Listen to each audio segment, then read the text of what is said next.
السلام علیکم ورحمۃ اللہ وبرکاتہ۔ نحمدہ و نصلی علی رسولہ الکریم، اما بعد فاعوذ باللہ من الشیطان الرجیم، بسم اللہ الرحمن الرحیم۔ ربی اشرح لی صدری ویسر لی امری واحلل عقدۃ من لسانی یفقہوا قولی،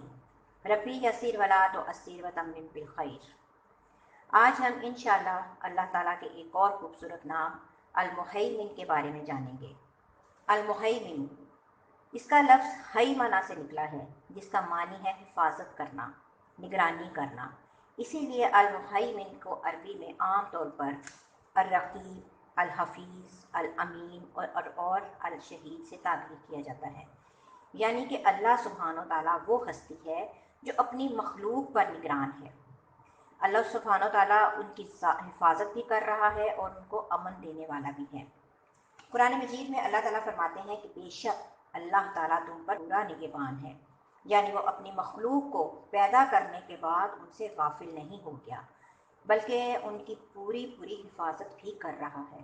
ان کو امن بھی دیے ہوئے ہے کہ وہ اپنی زندگی میں جس مقصد کے لیے پیدا کیے گئے ہیں وہ مقصد پورا کر سکیں، اور پھر جو کچھ وہ کر رہے ہیں اس کی نگرانی بھی فرما رہا ہے۔ انسانوں میں سے، جنوں میں سے یا ملائکہ میں سے کوئی بھی ہستی ایسی نہیں کہ جو تمام انسانوں کے تمام اعمال پر پوری طرح نگران ہو۔ عام طور پر انسانوں کو جب کسی کی نگرانی دی جاتی ہے، مثلاً کہ ایک ماں گھر کے اندر اپنے بچوں کی نگران ہوتی ہے، لیکن کوئی بھی ماں سمجھ سکتی ہے کہ اس کی نگرانی کس قسم کی ہوتی ہے۔ وہ اگر دن رات بھی الرٹ رہے تو بھی بچے کئی قسم کی خرابیاں کر چکتے ہیں۔ اسی طرح کسی ملک کے اندر، کسی حکومت کے اندر مختلف کاموں پر جو ذمہ دار اور نگران مقرر کیے جاتے ہیں، وہ باوجود کوشش کے اپنی ذمہ داری کو پوری طرح نہیں نبھا سکتے، کیونکہ ان کے اندر اتنی قوت ہے ہی نہیں۔ اس کے برعکس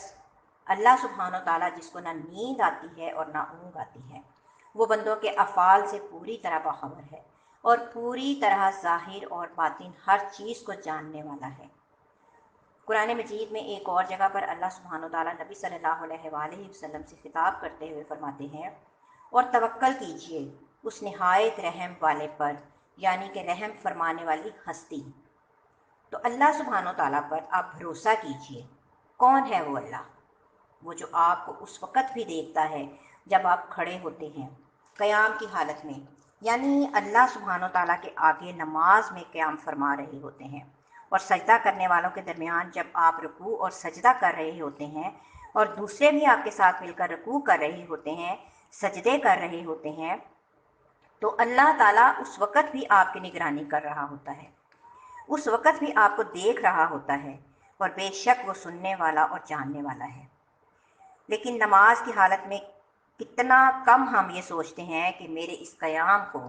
اللہ تعالیٰ دیکھ رہے ہیں، میرے اس رکوع میں اللہ سبحانہ و تعالیٰ میری نگرانی فرما رہے ہیں۔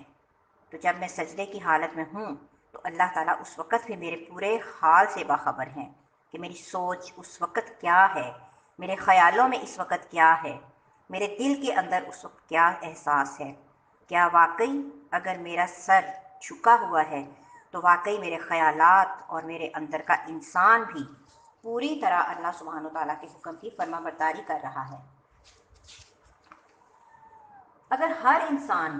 اللہ تعالیٰ کی اس صفت کو اچھی طرح سمجھ لے اور اس بات کا یقین کر لے کہ وہ دنیا میں کہیں بھی بھاگ کر جائے، خواہ وہ زمین کے اوپر کہیں اڑ رہا ہو یا زمین پر کہیں چل رہا ہو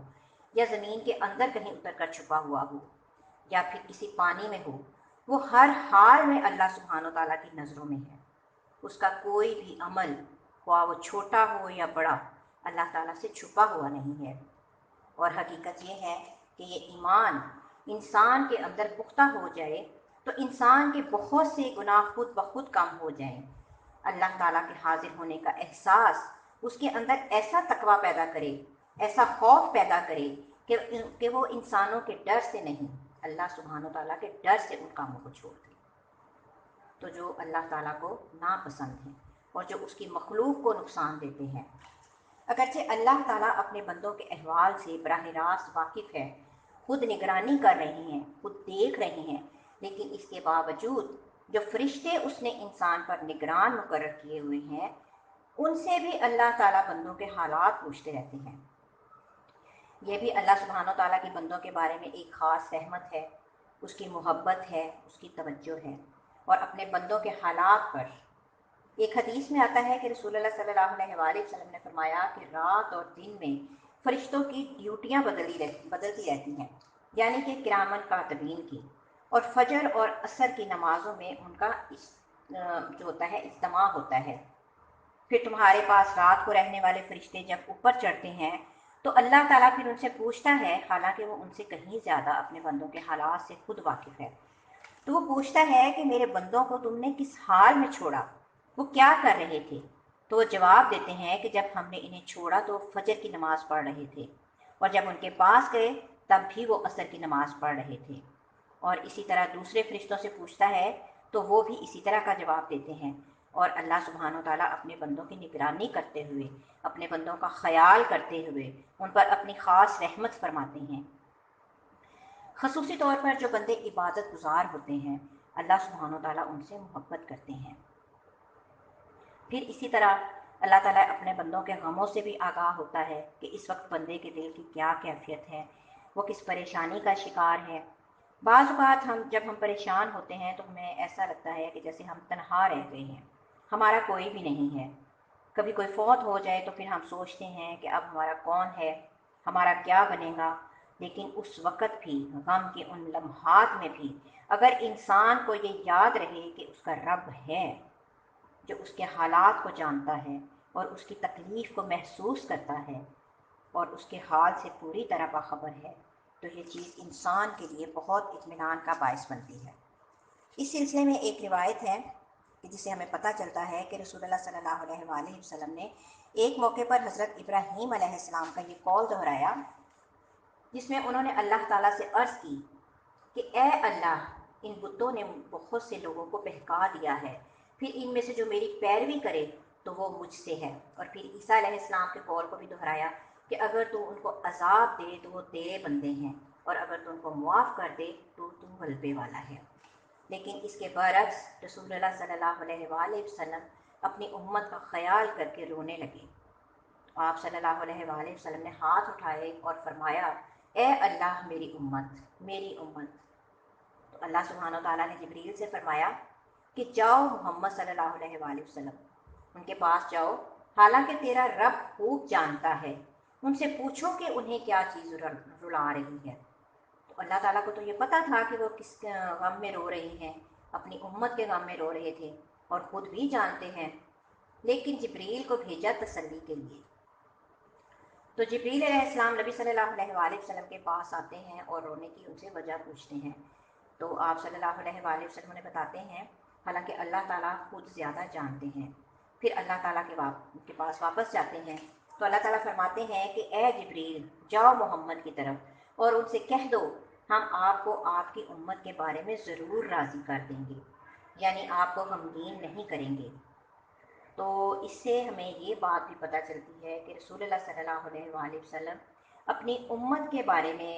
کتنے فکر مند ہوتے تھے۔ تو کیا آج واقعی ہم بھی اپنے نبی صلی اللہ علیہ وآلہ وسلم کے بارے میں بھی اتنے کنسرن ہیں کہ ہم قیامت کے دن ان کو شرمندہ نہ کریں ایسے کام کر کے کہ جن سے آپ نے روکا اور جن سے آپ ناخوش ہوئے تھے؟ بہرحال اس حدیث سے یہ پتہ چلتا ہے کہ اللہ تعالیٰ بندوں کے دلوں کے حال بھی خوب واقف ہے ان سے۔ پھر اسی طرح اللہ تعالیٰ بندوں کی قولی عبادات، یعنی ان کا ذکر وغیرہ بھی اس میں بھی شمار ہوتا ہے۔ پھر اسی طرح اللہ تعالیٰ بیمار انسان کے اعمال کی حفاظت کرتے ہیں۔